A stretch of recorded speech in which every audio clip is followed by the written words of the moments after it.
What's up, everybody? It's Leo and Josh. Today we're going to be talking about one of our favorite picks that the Texans made in the last 5 years. Screw it, man. You know, it's up there with Will Anderson. It's up there with Derek Stingley. To me, getting a talent like Jaylin Noel in the third round, who to us was basically a first-round receiver, this made me happy, especially after we went and got a receiver in the second round who I loved, his college teammate, roommate. Man, I'm just super excited that we were able to land both of them, man. Josh, what about Jaylin Noel in his game and in his tape, right? And in the combine made him special to you, bro?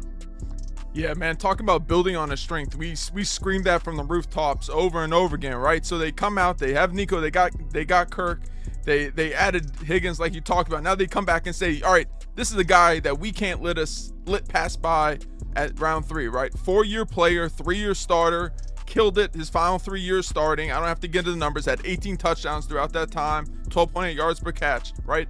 But then you look at the combine, right? He jumped on the radar. People getting kind of interested by him. It was a little teaser at the Senior Bowl. Man, he went out the combine and killed it. He was first among receivers in verticals with 41.5. He was first among broad jump with 11.2 broad jump. He ran a 4.39. He had 23 bench press reps. Absolute killed it. And it said, right here, draft me. And every team decided, no, we're not going to draft you first, second round. Now, whatever the reasons were, that's fine. But it was just insane to me that this player was available in the third round. Yeah, I can't even understand it. Like, I was looking at some of the receivers that were drafted above him, even in the third round, guys that have good potential. But when you look at Jaylin Noel, you see all the numbers you talk about, like the vertical speed, the explosiveness, you know, the toughness and all that. Man, it was just amazing that he was there, man. Josh, what are some of the strengths that you see in his game and in his tape that he could bring to us? Yeah, the strengths absolutely slapped you in the face when you're watching the tape, right?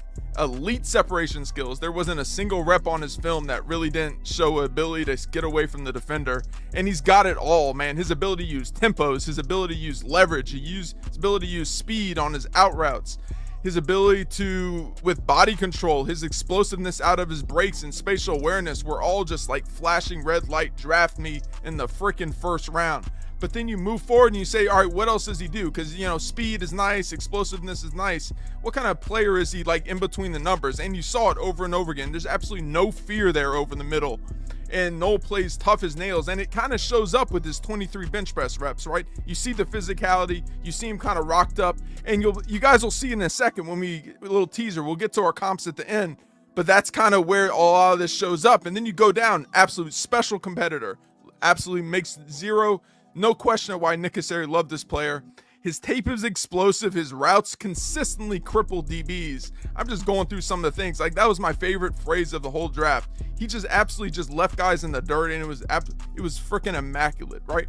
And he goes on, can he consistently thread down the field, right? Because that was the question. You know, he's a little guy. Is the offense producing this or that? Well, he just went out to the Senior Bowl and ran 20.8 miles per hour, which is the 6th fastest player there and 2nd fastest among all receivers. So he basically said, before he even got to the combine and killed the combine, he said, you know, see this, here's my GPS data. Why don't y'all track it down and move forward and see what you think about my evaluation, because I'm a freaking first round receiver. Yeah, and when you look at players like this, you know, around that 5'10", 200-pound range, there's, especially before the combine, and you know, you look at some of these guys like Amon-Ra St. Brown, who ran like a slower 40 and all this stuff. Like, a lot of these athleticism questions are valid, you know, and some people can be unathletic and make it in the NFL, and some people, you know, don't. But the thing is with him, he has all the traits of like an Amon-Ra St. Brown and all the typical slot tough guys that you look at, but he has the strength to play outside. He has the verticalness and the explosiveness to possibly be able to play outside. And then on top of that, he played about almost around half of his reps in the slot his last year in college. And so when you think about the kind of verticality and speed and physicality that you would have in the slot, like, just imagine like I mean, I'm gonna take your comp, Josh, but Amon-Ra St. Brown with the jetpack. I mean, it's insane, bro. Like, I'm super happy. I don't understand why he fell, but if he fell in the draft because he was 5'9", then the Texans are the real winners here. I mean, it's all in the tape. You're not asking any questions about what he can and can't do. To me, it's just a no-brainer pick. This was like, we had needs. People want us to go O-line, running back, defensive tackle, but there's only so many opportunities you will have to draft a player like this. And I'll go back to Nick Caserio and what he has done in the third round previously. Tank Dell, Nico Collins. I think this is going to be the third superstar receiver that Nick Caserio has drafted in the third round, and I'm going to stand on that, man. Oh, absolutely. And I think the funny thing is, like, you look at the negatives, right? You mentioned his height. There's talk about his catch radius. There's talk about his hand size.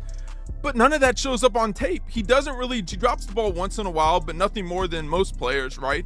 His ability to contort his body and attack the ball and use what he has and his ability to use leverage and just kind of outflank people the way Antonio Brown used to do is kind of something that shows up over and over again.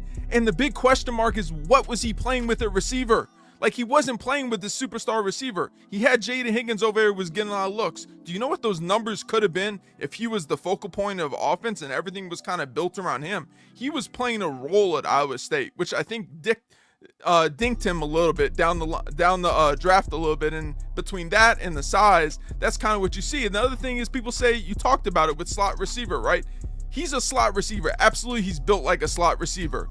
But guess what? He's a damn good one. And those really matter now, right? Especially when you have your X already, and then you draft another X, right? And so now you have a super slot, and that's going to allow you to use Kirk now as a movable weapon, and you don't really have anything where you have to say, you have to line up here every single time, Kirk, and we're going to get the best value only at this position. Now you have complete flexibility across, and I think that moving forward is the exciting part, because not only do you have that, but you have injury insurance for a guy like Kirk, who's been injured over and over and over again, and he can do a lot of the things that Kirk does, and probably to a higher level because he's more explosive, right? All right, so my comp for Jaylin Noel, Golden Tate, man. Go back and watch Golden Tate when he was with the Seahawks, when he was with the Lions, man. Really physical guy, built similar to Jaylin Noel, slot type guy, around 5'10", 5'11", 200 pounds, but very, very physical, very, very physical at the catch point.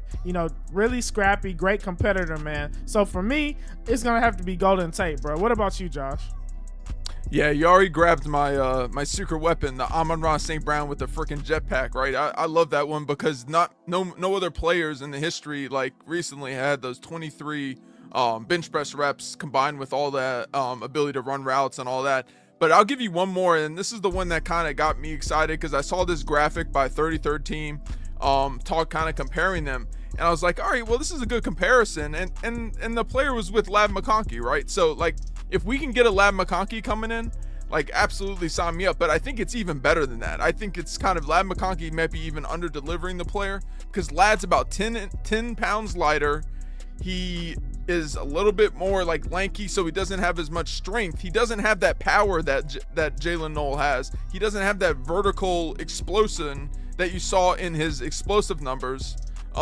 Where he had the 134-inch broad jump, the 41.5-inch vert compared to McConkey's 36-inch vert versus 124 broad jump. So it's like the numbers don't line up there, but everywhere else, you look at kind of everything else and it kind of lines up pretty well, and it shows up on tape too. Both guys are absolute ballers. Both guys seem like, Ladd actually got used in his offense at a higher level. He was kind of the guy over there with him and Brock Bowers for a few years in Georgia. Jaylin Noel, I think if you would put him in the Georgia offense coming out, he would have had a similar kind of production level, even higher than what he got at Iowa State. So I think that's one of more, rocked up kind of Ladd McConkey, kind of a guy that's willing to get in there and knock people on the ass. Not that Ladd McConkey's not, but like to give me that and drop that in the offense and allow everyone else to just kind of explode because of it. I'm geeked as hell to see what is going to happen with him and how he's going to help CJ become better and better. Yeah, man. So let us know what you guys think, man. What do you think about the Jaylin Noel pick? As you can see, we're ecstatic about it. I think it was a great pick to set us up for the future, man. So make sure y'all like, sub, and share. We got more content for y'all, man. Peace.